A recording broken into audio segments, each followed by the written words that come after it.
मामू जान, no sharing. कोई खास है क्या?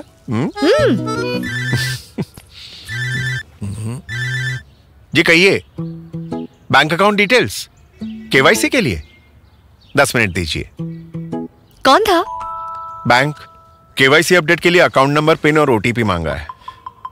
और आप राजी हो गए?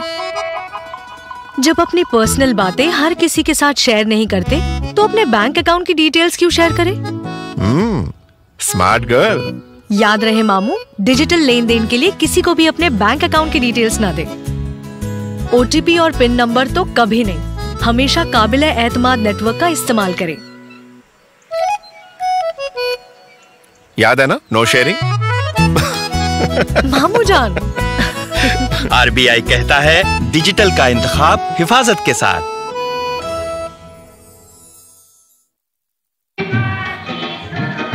कैसा लग रहा है मैडम? फेशियल कैसा लग रहा है? शादी के पहले आता है सीजन शादी.com का। आज ही डाउनलोड कीजिए।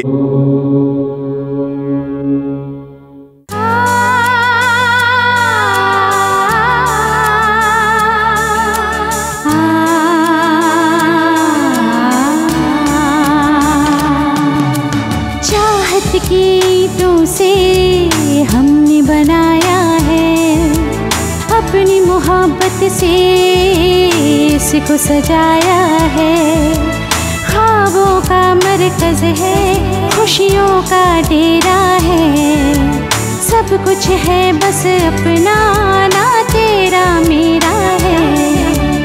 और क्या चाहिए जीने को यहाँ? थोड़ी सी जमीन, थोड़ा आसमां, हाँ थोड़ी सी जमीन, थोड़ा आसमां।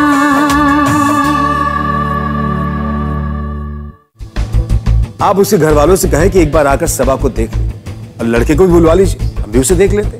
अब हमें ऐसा कोई काम नहीं करना जिसकी वजह से हमें जेल जाना पड़े। तुम्हारे अब्बू की तबीयत खराब है, घर जल्दी पहुंचो। ठीक है, मैं अभी आती हूँ। ना ही कुछ सोच रहा था, ना ही कोई बात हुई है। इन्हें आजकल एक ही चीज की फिक्र हो रही है, तुम्हारी शादी। अगर मेरी सबा से शादी नहीं हुई ना, तो मैं उम्र भर शादी नहीं करूंगा। अरे इनकार तो हमारी तरफ से था। वो लोग तो एक पांव पर खड़े हुए हैं रिश्ते के लिए। अब आप वक्त जाया करने की बजाय उन्हें फोन लगाइए। तो ठीक है मियां, इसमें कौन सी बड़ी बात है, अभी फोन कर देता हूँ।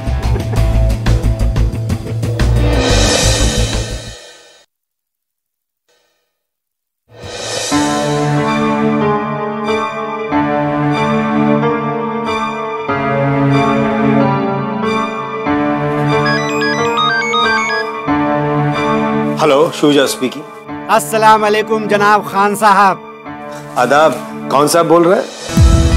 अरे मैं शौकत का चचा नजाकत अली बोल रहा हूँ।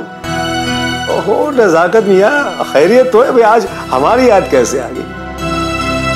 अरे भाई हम जानना चाहते थे आपने क्या फैसला किया है। किसके मुताल्लिक? अरे भाई शौकत और सबा की शादी के मुताल्लिक बात कर रहा हूँ। उस रोज तो आप बड़ा बुरा मानकर चले गए थे, और ये भी फरमाया था कि नौकरी पेशा लड़की को आप अपने घर की बहू नहीं बनाएंगे। हाँ कहा तो था, लेकिन सबा जैसी बहू अगर हमें मिलती है तो हमें उसकी नौकरी पे कोई एतराज नहीं है। लेकिन अब सबा को इस रिश्ते से एतराज है। एतराज? क्यों जनाब आली? उसका कहना यह है कि जो दूसरों के मुतालिक नहीं सोच सकता, जिसके दिल में इंसानियत हमदर्दी नहीं है, वो अच्छा इंसान नहीं हो सकता, और वो रिश्ते की नजाकत को नहीं समझ सकता। सुजा खान साहब, सबा अभी बच्ची है, बच्ची। बगैर हमसे मिले हमारे मुतालिक इतनी बड़ी राय कायम कर ली, भाई हम तो हैरत ज़दा हैं। वाह नजाकत साहब वाह, आपने भी तो उसका इंतजार नहीं किया। अभी ये भी कह दिया आपने कि आपको डॉक्टर का पेशा पसंद नहीं है। ये हमने कब कहा जनाब अली? भाई आपकी बातों का मफहूम तो गालिबन यही था। छोड़िए सुजा खान साहब। छोड़ ही तो दिया जनाब। उसी रोज जब आप ये घर छोड़कर चले गए थे, उसी रोज हमने इस रिश्ते को छोड़ दिया। ये क्या कह रहे हैं? जरा सोचिए तो। भाई रिश्ते के मुतालिक इस तरह से फैसला नहीं करते। सोचिए, मेरी बातों को मानिए। माफ कीजिए, हमने अपनी बेटी सबा का रिश्ता कहीं और तय कर दिया है।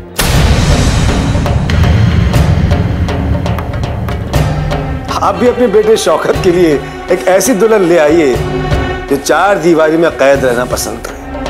खुदा हाफिज।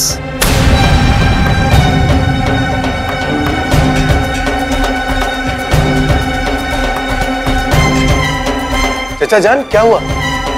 अरे भाई, उस शख्स ने तो इनकार ही कर दिया। उनके इनकार करने से क्या होता है? आप सीधे सबा से बात कीजिए ना। उसी ने इनकार किया है। वो कहती हो तुमसे खुश नहीं है। मगर मुझमें क्या है? वो कहती है हमारे अंदर इंसानियत नहीं है, हम बेदर्द हैं, वगैरह वगैरह।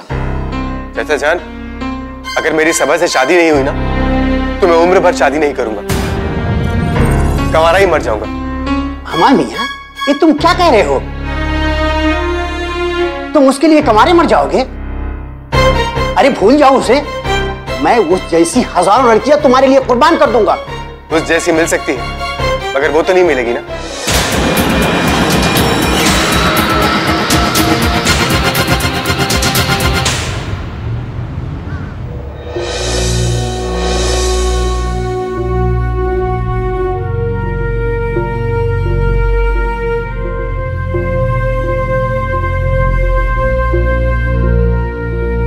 कोई है?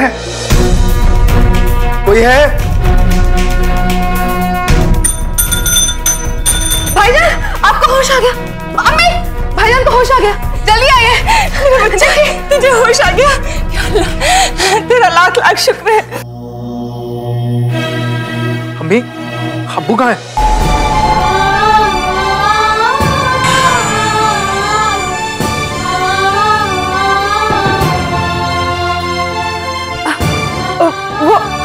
वो बिल्कुल ठीक है, घर गए हैं।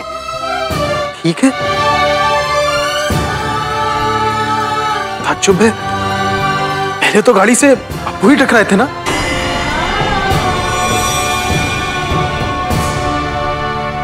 अब तो ये सब मत सोच, बस जल्दी से ठीक हो जा बेटा। अम्मी, होश आ गया है मतलब मैं ठीक हो गया हूं। आप डॉक्टर को बोलिए कि मुझे जल्दी से छुट्टी दे दे, मैं यहां रुकना ही नहीं चाहता।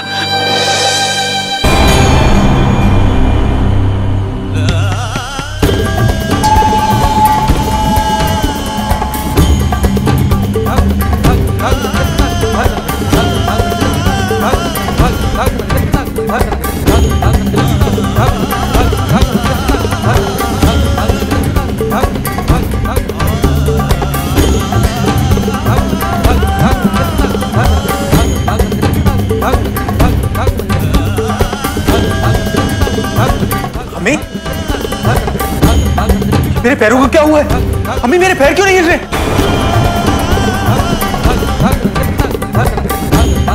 मेरे पैर क्यों नहीं हिल रहे अम्मी? मैं अपने पैर क्यों नहीं हिला पा रहा हूँ अम्मी? कुछ नहीं बेटे, तेरे पैर बिल्कुल ठीक है। ठीक है तो फिर ये हिल क्यों नहीं रहे?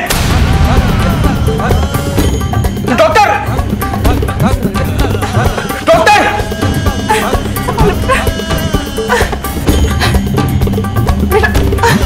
बेटा तू,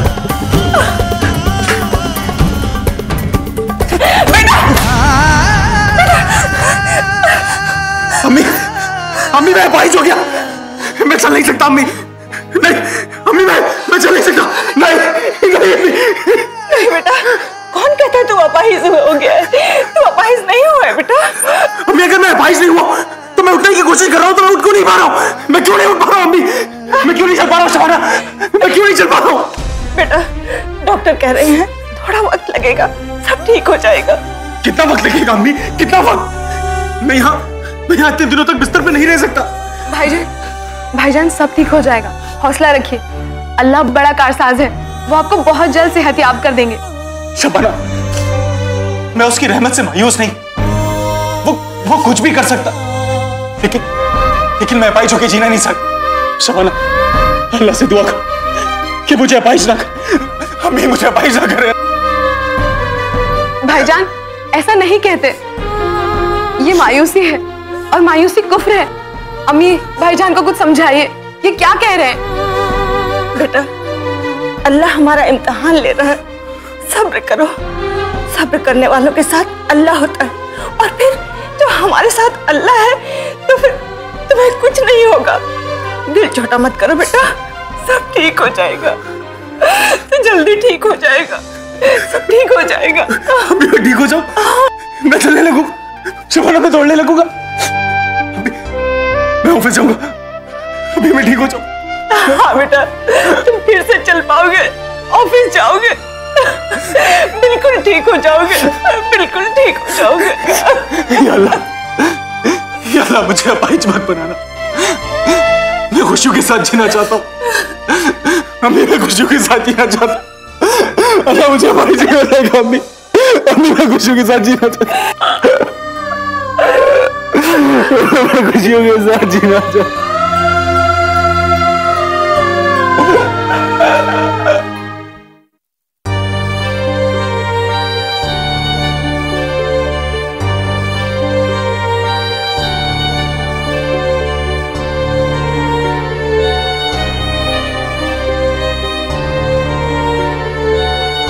इससे अच्छा तो ये है, इससे अच्छा कि हम बाहर रहकर उनके खानदान की कोई मदद कर सकें, जो कि हम जेल जाकर नहीं कर पाएंगे, जेल जाकर नहीं कर पाएंगे, जेल जाकर नहीं कर पाएंगे।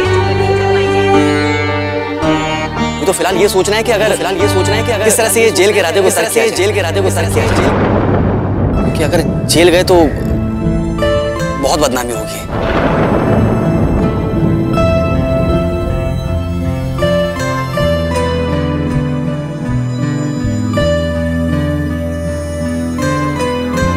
क्या हुआ डॉक्टर सबा, आप इतनी परेशान क्यों हैं?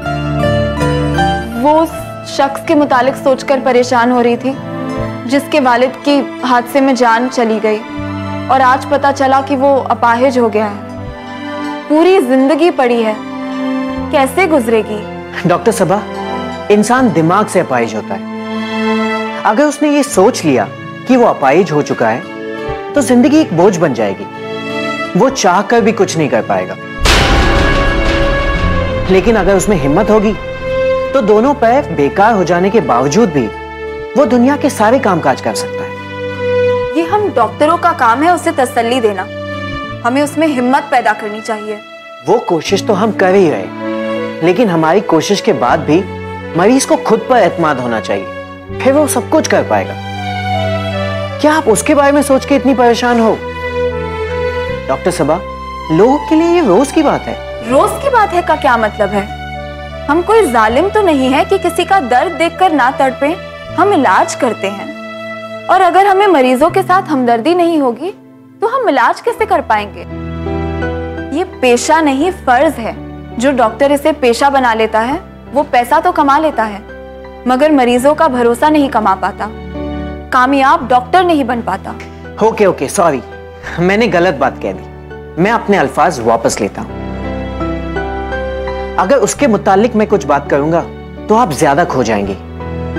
उस बेचारे की शादी तय थी। या इलाही, फिर पता नहीं क्या हुआ। क्या वो कभी ठीक नहीं हो सकता?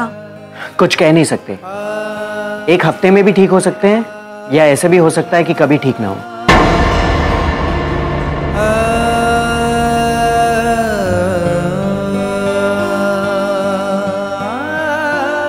क्या सोचने लगी डॉक्टर सबा? नहीं, कुछ नहीं। समझ गया।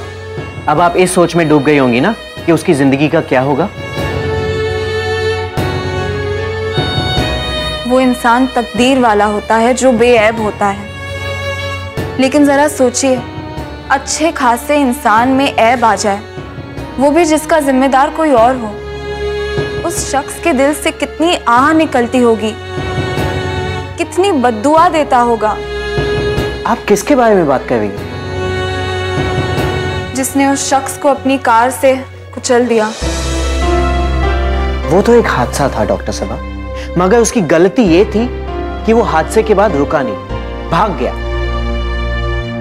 अगर रुक कर उनकी मदद कर देता तो शायद वो शख्स बच जाता। डॉक्टर मनोज, जितना अच्छा इलाज हो सके करना और पूरी कोशिश करना कि वो शख्स फिर से अपने पैरों से चलने लगे।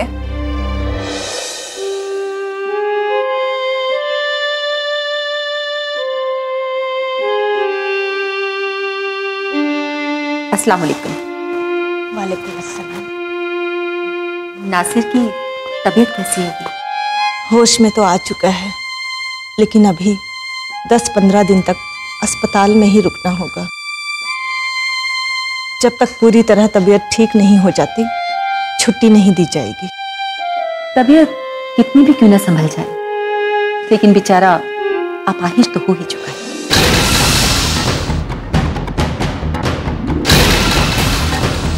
मेरे कहने का मतलब है कि अब कभी वो अपने पैरों पर चल नहीं पाएगा ना? खालाजान, आप ऐसा क्यों कह रही हैं? डॉक्टर्स ने कहा है कि वो लोग कोशिश कर रहे हैं। हो सकता है भाईजान एक हफ्ते में चलने भी लग जाए। उम्मीद है, यकीन नहीं। और उम्मीद के ऊपर कोई इंसान अपनी जिंदगी दांव पर नहीं लगा देता बेटी। आपका इशारा मैं समझी नहीं। देखिए फरजाना आपा, हर वालिदैन अपने बच्चों की खुशी चाहता है, और अगर उन्हें पता चले कि उनकी औलाद की जिंदगी बर्बाद होने वाली है, वो ऐसा काम करेंगे ही क्यों जिससे उनकी खुद की औलाद की खुशियां छिन जाएं। आप जो कहना चाहती हैं खुल कर कहें तो मेरी भी समझ में आए। मेरे शौहर ने कहा है कि नासिर अब अपने पैरों पर चले या ना चले, कुछ कह नहीं सकते। और निकाह की तारीख भी नजदीक आ रही है, और जब तक नासिर पूरी तरह ठीक नहीं हो जाते, हम ये निकाह नहीं करवा सकते। ये तो कोई बात नहीं हुई। अगर शादी के बाद ये हादसा हो जाता और भाईजान की ये हालत होती तो? शबाना, बड़ों के बीच नहीं बोलते, मुझे बात करने दो। हाँ तो सलमा, तुम अपनी जगह बिल्कुल ठीक हो। एक काम करते हैं, शादी थोड़ा आगे बढ़ा देते हैं। कब तक नासिर सेहतियाब होंगे कोई नहीं जानता, और अगर वो सेहतियाब नहीं हुए तो क्या तमाम उम्र हमारी बच्ची अपने सेहरे के फूल खिलने की मुंतज़िर रहेगी? ऐसा क्यों कह रही हो? मेरा बच्चा जल्दी ठीक हो जाएगा। अगर नहीं हुआ तो हम क्या करें? इस बात का जवाब दें। आखिर हम कब तक इंतजार करें? ये तो डॉक्टर भी नहीं बता पा रहे हैं। तो क्या हमारी बच्ची इसके इंतजार में कुंवारी बैठी रहेगी? तो तुम क्या चाहती हो? इस रिश्ते को यही खत्म करते हैं।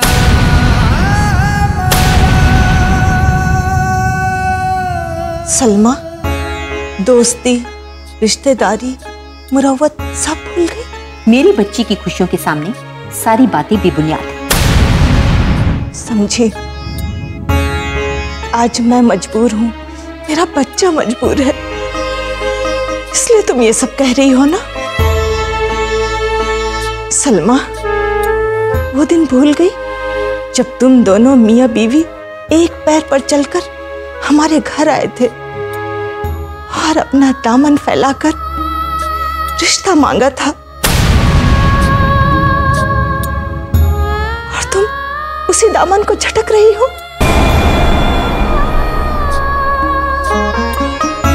वक्त कब बदल जाए कोई नहीं कह सकता। मैं मानती हूँ आप, लेकिन मेरी सोच अगर रत्ती भर भी सही निकले तो हमारे हाथ से एक अच्छा रिश्ता निकल जाएगा। मेरे शौहर ने हाँ तो कह दिया, लेकिन फिर भी आपको इत्मीनान में लेना जरूरी समझा, इसलिए मुझे यहाँ भेज दिया। इसकी भी क्या जरूरत है? जख्म दे रही हो तो दर्द का एहसास जगाकर मरहम लगाने की जरूरत नहीं है। आप लोग को जिसमें खुशी मिले वही कीजिए। हमको तो बस अब खुदा का ही सहारा है, वो जो बेहतर समझेगा वही करेगा। अब तुम जा सकती हो। मुझे माफ करना पसंद। खुदा हाफिज।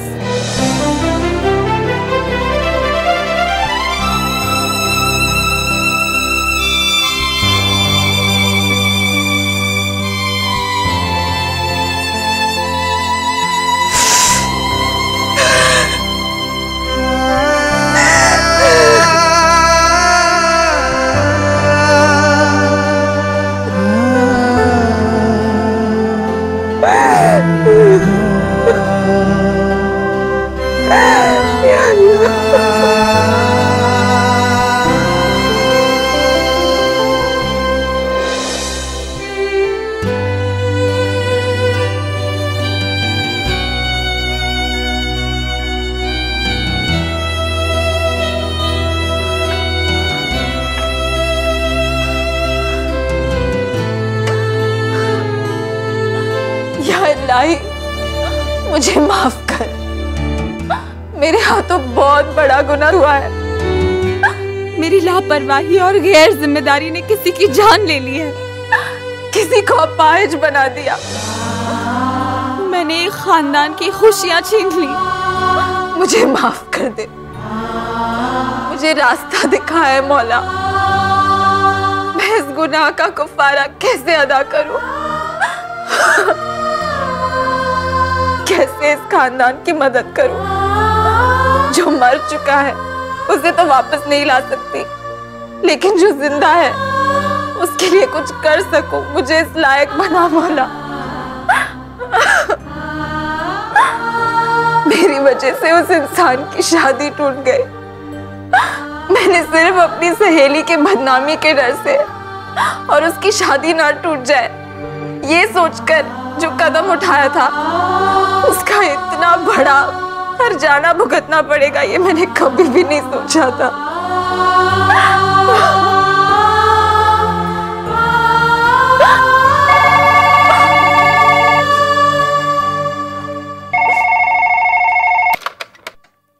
हेलो, क्या हुआ बेटा? कुछ नहीं अम्मी। मुझसे छुपाओगी? मैं तुम्हारी अम्मी हूँ।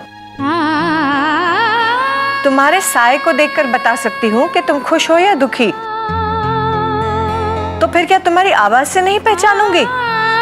बोलो क्या बात है? सबा, क्या हुआ मेरी बच्ची? तुम रो रही हो? मैंने तुम्हें बचपन में रोते हुए देखा था। हमने तुम्हारी हर जिद पूरी की है, इसलिए कि हम तुम्हारी आंखों में आंसू नहीं देख सकते, और तुम रो रही हो। अभी कैसे बताओ? तुम फौरन घर आओ और मुझे सब कुछ बताओ। मगर अम्मी, मैं कुछ नहीं सुनना चाहती। तुम फौरन घर आओ।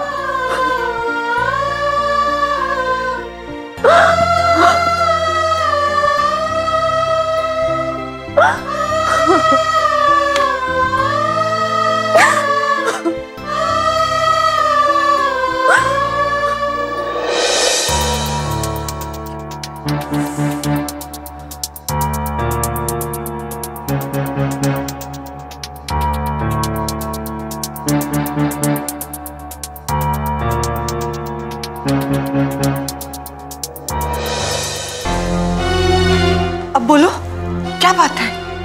तुम क्यों रो रही थी? मैं रो नहीं रही थी अम्मी।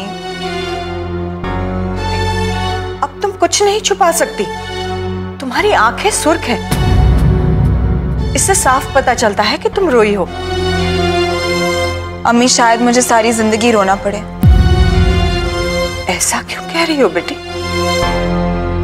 अम्मी, मैं एक ऐसी उलझन में उलझ गई हूँ, एक ऐसी भंवर में फंस गई हूँ कि मुझे लगता नहीं कि मैं इस भंवर से कभी निकल पाऊंगी। ऐसा नहीं कहते बेटी। तुम्हारे अब्बू हैं, मैं हूँ। हम मिलकर तुम्हें हर भंवर से निकाल लेंगे। अम्मी, मैं नहीं चाहती कि अब्बू को किसी बात का इल्म हो। अच्छा, अब उन्हें किसी भी बात की भनक नहीं लगेगी। अब बोलो। अम्मी, याद है उस रात मैं अस्पताल से देरी से लौटी थी? आपसे झूठ कह दिया था कि मैं एक ऑपरेशन केस में उलझ गई हूँ। दरअसल बात कुछ और ही थी। उस रात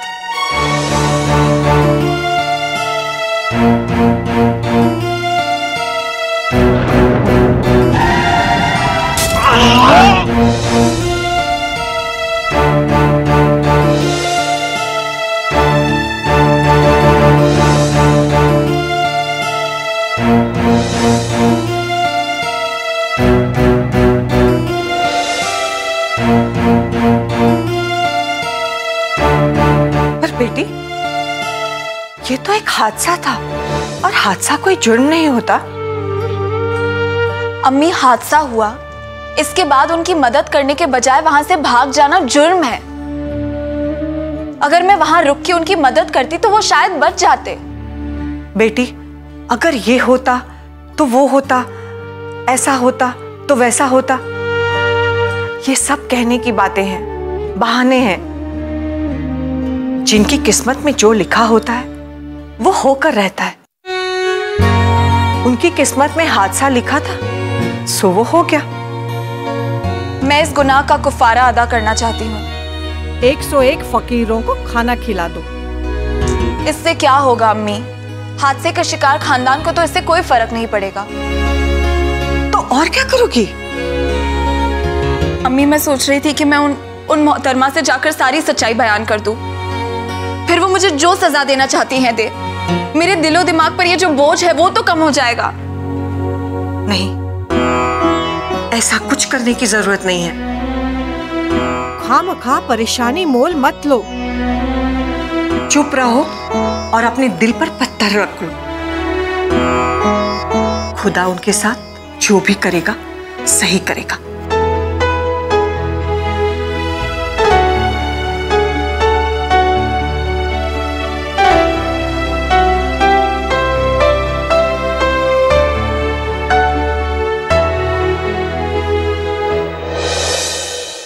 एक बार मैं उन्हें चेक कर लूं और उनकी रिपोर्ट पढ़ लूं, फिर आपसे बात करती हूँ। जी नासिर। आज रोज डे सभी अपने बेस्ट फ्रेंड को गुलाब का फूल दे रहे हैं, तो मैंने सोचा मैं भी आपको। अच्छा, तो आप मुझे अपना बेस्ट फ्रेंड समझते हैं। मुझे लगा कि शायद तुम अब कभी नहीं मिलोगे, लेकिन मिले भी तो ऐसे मोड़ पर। मेरी गाड़ी से जिसका एक्सीडेंट हुआ वो मेरे कॉलेज का ही लड़का है। जब हम कॉलेज में थे तो वो मुझसे प्यार करता था। मुझे तो पूरा यकीन है कपूर साहब कि अब नासिर बिजनेस के लायक नहीं रहा। मैं तो ये कहता हूँ कि उसे बिजनेस से अलग कर देते हैं और सारे बिजनेस पर अपना कब्जा कर लेते हैं।